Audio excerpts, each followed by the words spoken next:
first story is titled, Am I the a-hole for not allowing my sister to see my son because of something she said months ago?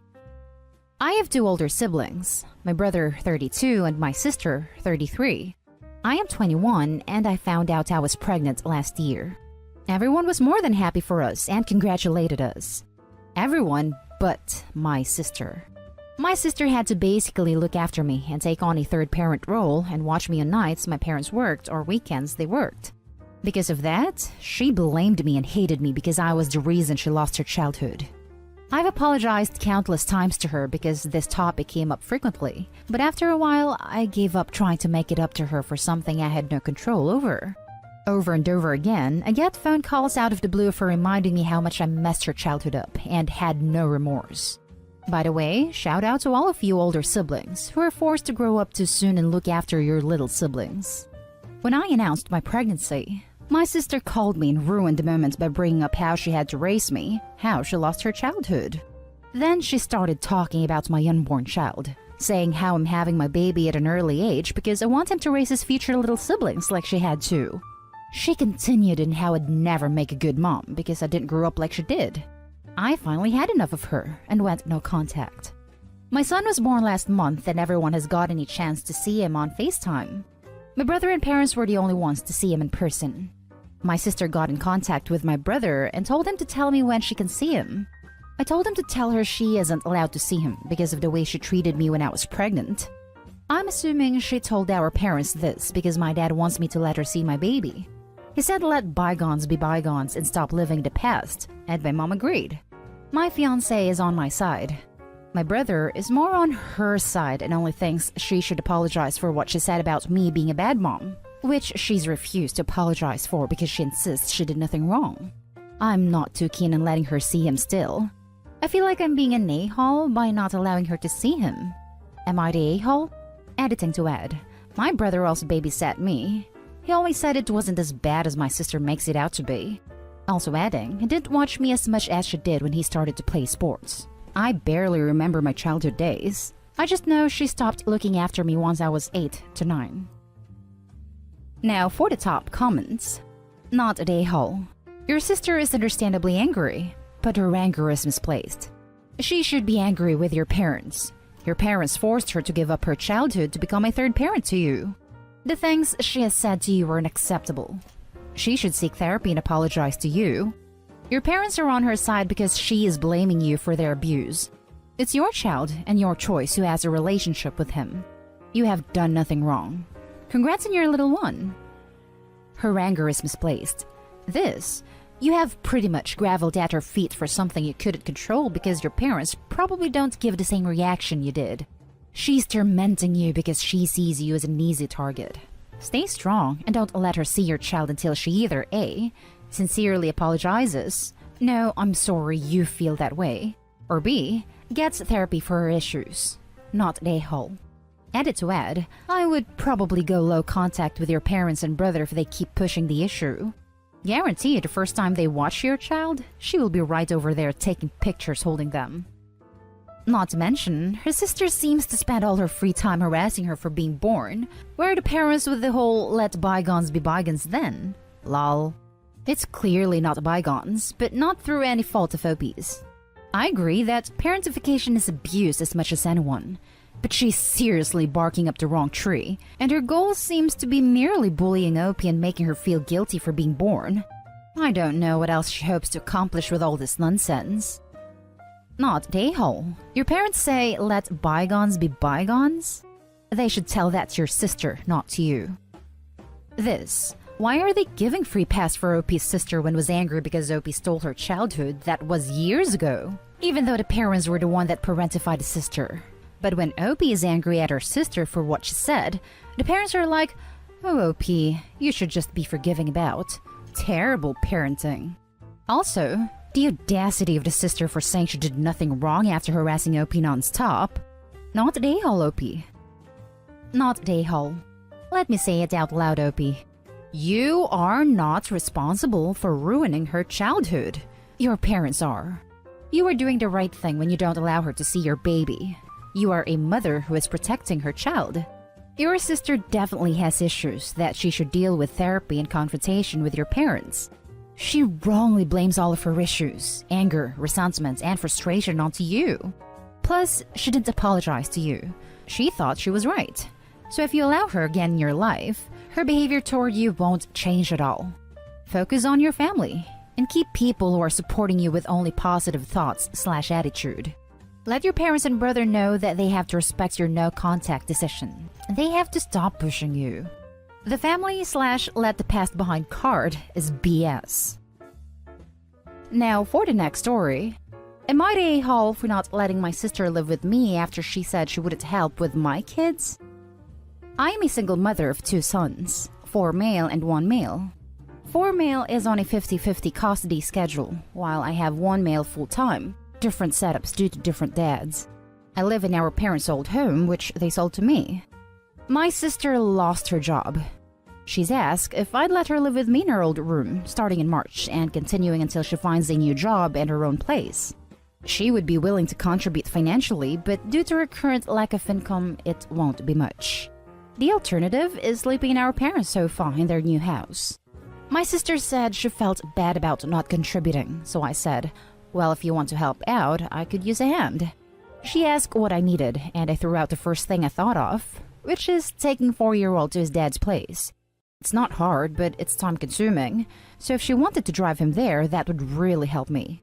She said no, and asked if there was anything else. I said I have a childminder come here for a couple hours on Friday while I run errands, so if she wanted to take over for that, it would save me some money. And she again said no, saying she wanted as little to do with the boys as possible. I then said she can't have no interaction with my kids at all. They live here, and she said that she doesn't like kids, so she doesn't want to deal with them. I asked her what she'd do if there was an emergency and I needed her to do something child-related as one-off, and she said that clearly that wouldn't be an issue because I've been doing fine by myself so far, and that my girlfriend, ex, or our parents could help. I then said that as none of those people live with me, I would like to know that in an emergency I could rely on her as she would be the other adult in the house, particularly as 4-year-old has been to A&D a few times recently. I made clear that I wouldn't take the piss, but in an emergency situation, I need to know that she'd help me. She said that I could rely on her, just not for kid stuff. I then said I'm not sure living together is the best idea, and suggested she talk to our parents again about taking their sofa. She asked if this was because of the kids, and I said it was. She said that I was unreasonable, as I wouldn't expect this from any other roommate, but that I was being an a-hole over a hypothetical scenario which could very easily never happen, and that I have plenty of support in the form of my ex, parents, and girlfriend, so I don't need extra help from her, and that it's selfish of me to ask and deny her use of her old room over it. I said it's my guest room, and I need to know that if she's living with me, I can rely on her in a crisis. She said it's not her job to parent my kids, and I said it's also not her job to hate kids so much that she wouldn't help with her own nephews while living with them. Am I the a-hole? Now for the top comments. She said that it was unreasonable as I wouldn't expect this from any other roommate. Yeah, because any other roommate would pay the required rent. So yeah, not the a-hole. Sister wants discounted rent and willing to pitch in with compensating responsibilities and can't even be relied upon in a family emergency. Then tries to guilt trip when OP says no. This makes sister an a-hole. If any stranger off the street tried to move in on those terms, they'd be laughed away. It's not her job to parent your kids, and it's not your job to give her a cheap or even free place to live. Not the a-hole. I think this comment is fair and balanced.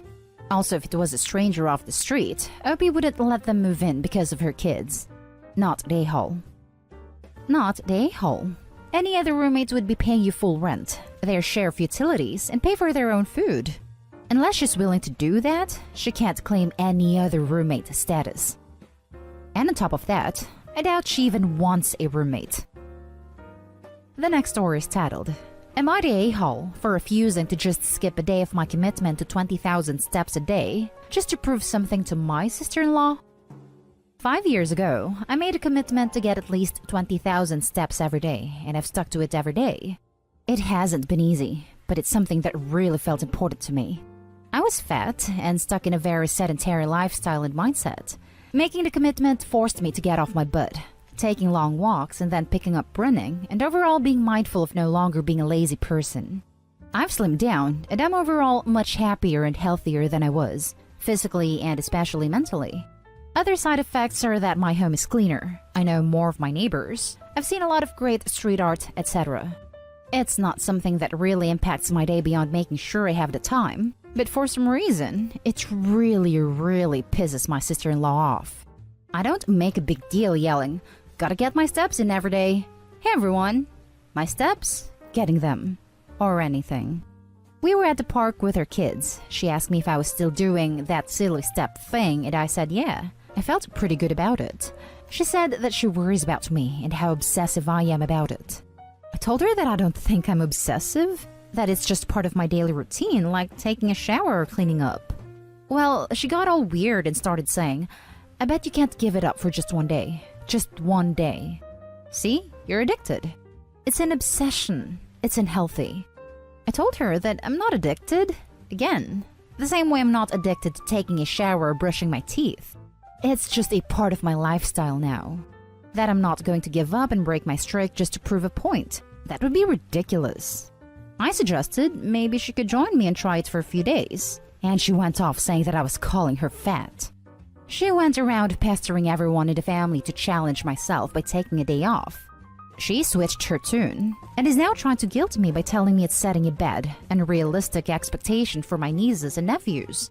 I think that's ridiculous, and obviously if I'm doing it, it's not unrealistic. Her biggest complaint is that, for the past few holiday meals we've had together, I make a big show of getting up and taking a walk afterwards, like I'm trying to prove something to someone.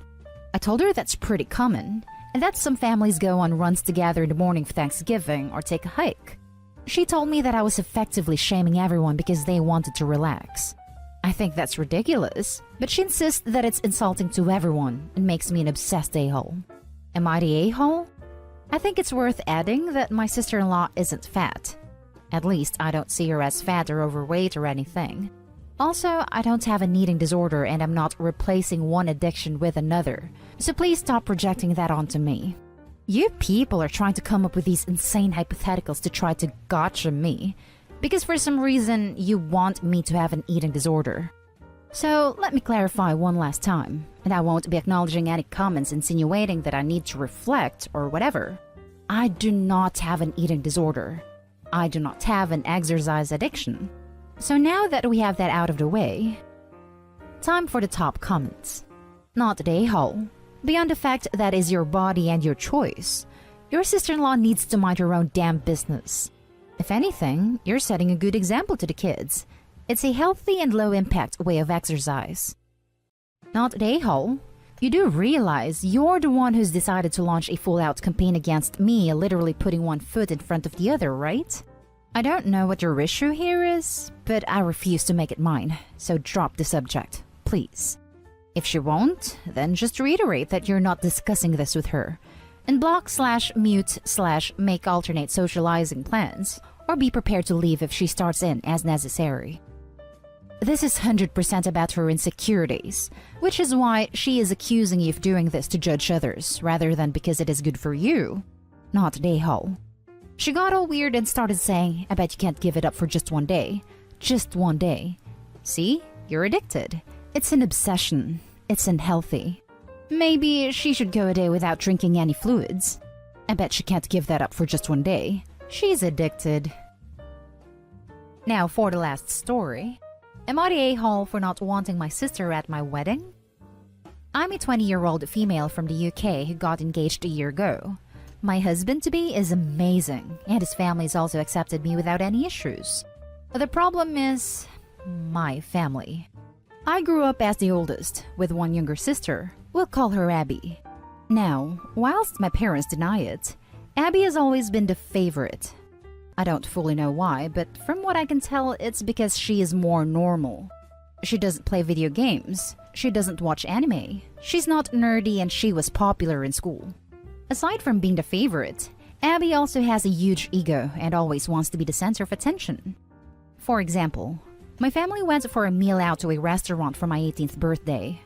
The whole time, the attention was directed on Abby, whilst I sat there mostly in silence, ignored by my family. Whenever I tried to speak, I was ignored or the topic was quickly redirected to my sister. I don't want the whole spotlight on me, but I at least want to be spoken back to when I'm trying to talk. I just drank a few cocktails and went to bed that night feeling a little hollow. It didn't feel like a celebration, just that I was obligated to be there to listen to Abby ramble on. A year later, I got engaged on the day after my 19th birthday. The next time I visited my parents, they took us out for a meal to celebrate the engagement. No Abby present. This meal was actually very pleasant, and I was hopeful for a better relationship with my parents. However, by the next visit it was back to normal. And by that point, my sister was in a relationship, which was short-lived, so the attention was on her and her boyfriend. Every single visit after that has been about my sister, her boyfriend, or her breakup from said boyfriend. Me and my future husband are now planning our wedding. We intend to have the wedding in a few years when I've graduated and the virus has passed, but have begun formulating a guest list, color themes, etc. My sister is already beginning to pose an issue. She expects to be a bridesmaid, but is refusing to accept the dress color I've picked. I also intend on letting the bridesmaids pick their own dresses so long as they're the same color.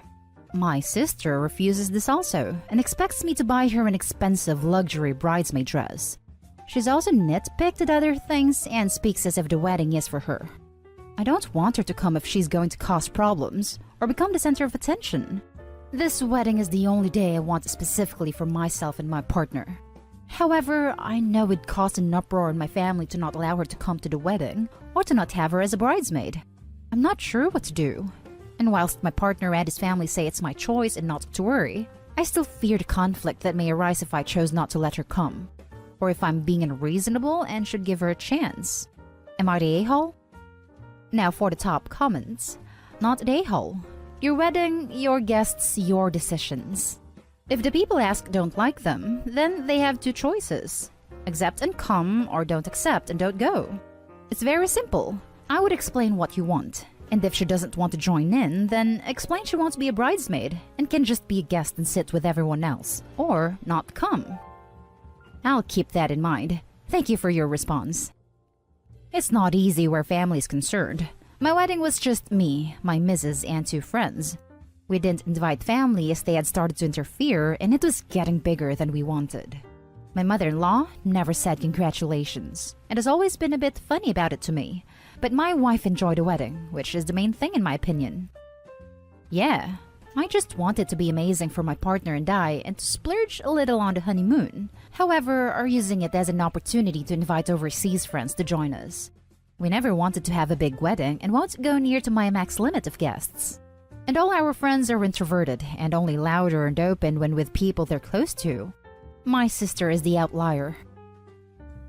And that's the end of this video, folks. As always, leave a comment and hit like and subscribe.